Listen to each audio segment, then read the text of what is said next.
Kalian pernah denger nggak cerita di mana ada sebuah proyek besar bangunan-bangunan atau jembatan atau terowongan lah yang mau dibangun di daerah tertentu. Lalu ada muncul cerita-cerita, ada orang-orang hilang, ada karyawan-karyawan proyek yang tiba-tiba nggak pulang, ada gelandangan-gelandangan orang yang nggak punya rumah di sekeliling itu tiba-tiba nggak ketemu lagi. Kita bicara tentang tumbal proyek.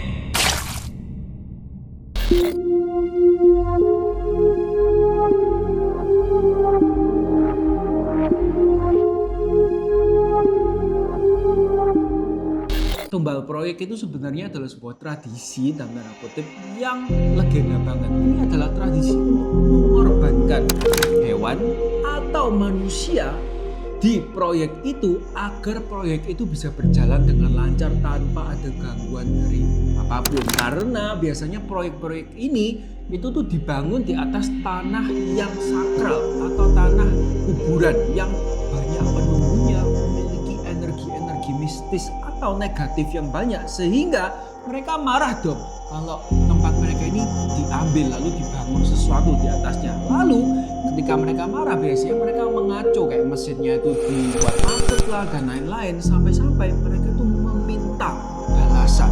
Kamu sudah ambil sesuatu dari mereka, kamu harus kasih sesuatu ke mereka. Dan ya biasanya mereka tuh melakukan proyek atau manusia-manusia itu dikubur pas sudah meninggal, dibunuh lalu dikubur sebagai dasar fondasi proyek yang dibangun. Jujur ya, aku tuh pernah dengar pas aku ke Malaysia kemarin, salah satu sopir Grabnya Malaysia itu cerita kalau salah satu mall terbesar di Malaysia yang banyak sekali orang Indonesia tahu, kalau ke Kuala Lumpur pasti ke mall itulah, mall yang benar-benar banyak brand besar. Dia cerita dia itu dulu melakukan tumbal proyek, dia meninggal satu tertimbun di dasar mall itu. Jadi kayak Malaysia pun melakukan. Oke, kita langsung ke proyek pertama di Jakarta, yaitu terowongan Casablanca. Ini ada filmnya kalau nggak salah, kalian bisa lihat di internet juga, film horor terowongan Casablanca. Ini memang terkenal banget horor dan mistis dan banyak kejadian-kejadian supernatural di sana. Terowongan Casablanca ini dibangun untuk mengatasi macet ibu kota Jakarta ya. Tapi sedikit yang tahu kalau ini tuh tanah yang dibangun itu adalah tanah pemakaman Belanda. Warga sekitar itu juga sempat banyak yang ngomong kayak terjadi gangguan-gangguan gaib di daerah terowongan Casablanca ini.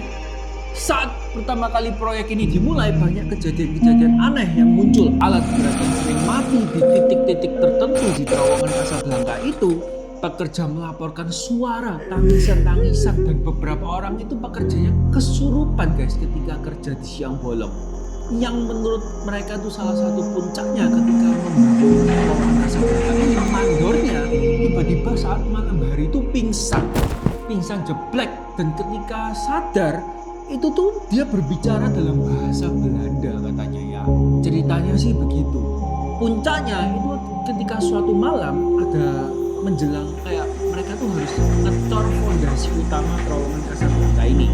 CCTV itu menunjukkan ada satu orang pekerja yang berjalan ke arah cor-coran ini malam hari. Tapi orang ini tak pernah keluar dan jasadnya tidak pernah ditemukan. Dan rekaman CCTV ini katanya setelah itu hilang begitu aja. Setelah dilihat habis itu katanya ketika mau dicari lagi nggak ketemu. Nah setelah itu kayak hambatan-hambatannya semakin parah, akhirnya memanggil orang pintar dari sekitar. Nah orang pintar ini cerita pekerja itu yang hilang di malam hari itu adalah sebagai tumbal yang diminta oleh penunggu-penunggu tanah sakral ini. Sampai sekarang banyak sekali pengemudi di terowongan Casablanca ini yang menemukan banyak kejadian-kejadian supernatural. Seperti bayangan-bayangan yang berdiri di jalan. Jadi ketika mereka nyetir tiba-tiba mereka melihat ada bayangan. Terus katanya mereka melihat wanita berbaju putih, rambutnya panjang itu kayak melayang-layang di tembok-tembok terowongan. Dan katanya kalau kalian di terowongan Casablanca, kalian coba turunkan kaca mobil kalian. Katanya kalian akan mendengar suara tangisan dan teriakan dari wanita misterius. Gak tahu dari mana datangnya, tapi tiba-tiba aja kalian akan dengar gitu. Kira-kira kayak gitu.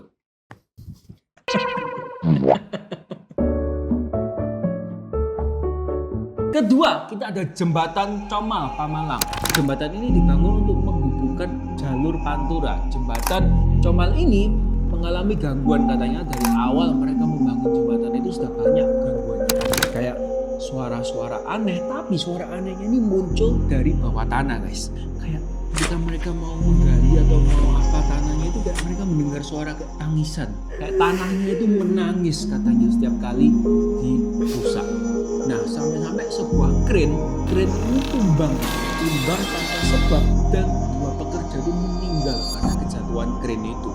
Dan beberapa alat berat lainnya katanya ketika ada yang mengoperasikan alat berat itu seolah-olah seperti ada yang mendorong alat berat ini untuk jatuh ke sungai. Jadi kayak alat beratnya itu pada jatuh ke sungai gitu loh.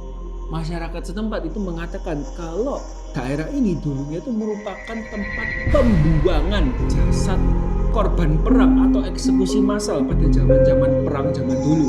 Dan sampai akhirnya beberapa dukun ini didatangkan untuk gimana caranya supaya nggak banyak yang mati atau supaya proyeknya ini lancar.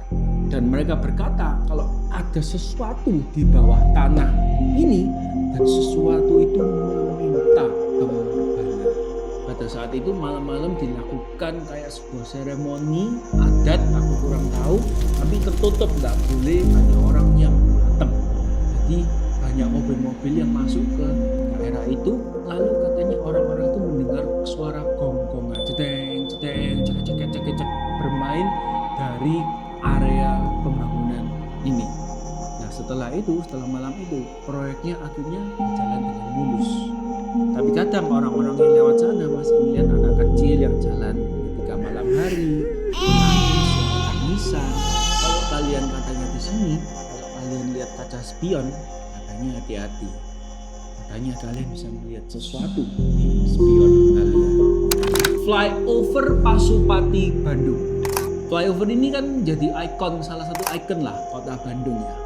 Nah meskipun pembangunan ini relatif lebih modern dengan teknologi yang lebih maju dari luar negeri dan lain-lain, tapi tetap aja semaju-majunya teknologi itu akan kalah sama yang namanya yang punya tanahnya aslinya.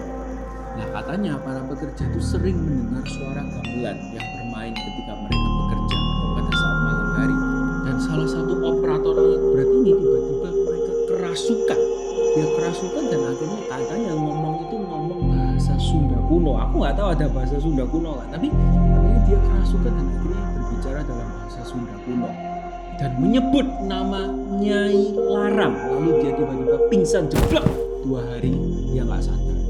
Nah katanya konon flyover ini dia tuh melewati batasan 2 dunia, melintasi 2 dunia, yaitu dunia manusia dan dunia gaib. Dan gara-gara proyek ini tuh memutus jalur lintasan makhluk halus itu dari dunia gaib ke dunia manusia, sehingga mereka banyak yang marah. Akhirnya mereka melakukan ritual-ritual dan akhirnya proyeknya lancar dan akhirnya sekarang menjadi salah satu ikon kota Bandung. Tapi meskipun sekarang ini jadi ikon, tapi kalian pasti tahu lah banyak kejadian kecelakaan motor, kecelakaan horor yang terjadi di flyover ini. Seperti mereka melihat perempuan tanpa kepala menyeberang, mendengar suara tangisan bayi ketika melewati flyover ini. Bahkan CCTV pun pernah melihat ada bayangan besar yang berjalan melewati flyover.